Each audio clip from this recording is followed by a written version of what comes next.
दिवाळी उत्सवानंतर महाराष्ट्रात निवडणुकीचा बिगुल वाजण्याची शक्यता आता जवळपास निश्चित मानली जाते। राज्यातील स्थानिक स्वराज्य संस्थांच्या निवडणुका म्हणजेच नगरपालिका, नगर परिषद, जिल्हा परिषद आणि पंचायत समित्या या एकाच टप्प्यात घेण्याचा विचार सुरू आहे।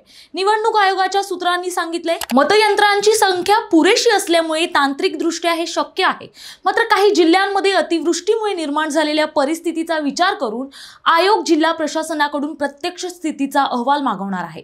याविषयी सविस्तर माहिती जाणून घेऊया या व्हिडिओच्या माध्यमातून। नमस्कार, मी प्राची शिरकर, आपण पाहत आहात प्रहार न्यूज लाईन। ग्रामीण भागात पंचनामे, मदत कार्य आणि शेती संबंधित सरकारी कामांमध्ये यंत्रणा गुंतलेली असल्याने तिथे थोडा विलंब होऊ शकतो।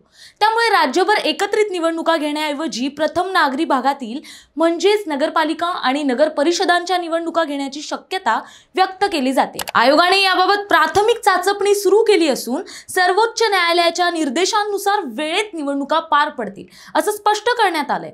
तांत्रिक प्रक्रियेत प्रत्येक मतयंत्र वापरल्यानंतर मतनोंदणीची चिप काढून ती पुन्हा वापरण्यासाठी 45 दिवसांचा कूलिंग पिरियड आवश्यक असतो।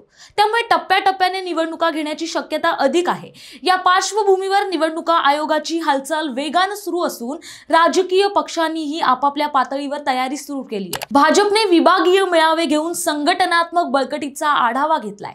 स्थानिक कार्यकर्त्यांच्या अपेक्षा, सरकारी मदतीची स्थिती आणि निवडणूक तयारी यावर पक्षांतर्गत चर्चा सुरू आहे।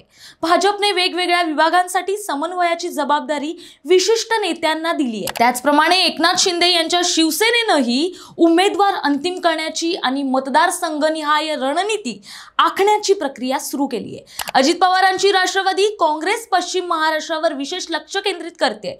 येणाऱ्या स्थानिक निवडणुका राज्याच्या राजकीय समीकरणात निर्णायक ठरण्याची शक्यता आहे। त्यामुळे दिवाळीनंतर महाराष्ट्रातील राजकीय वातावरण आणखी तापणार हे निश्चित मानलं जात आहे। तुम्हाला काय वाटतं हे कमेंट्स मध्ये नक्की कळवा आणि अशाच नवनवीन व्हिडिओ पाहण्यासाठी प्रहार न्यूज लाईन चॅनलला लाईक, शेअर आणि सबस्क्राईब करायला विसरू नका। धन्यवाद।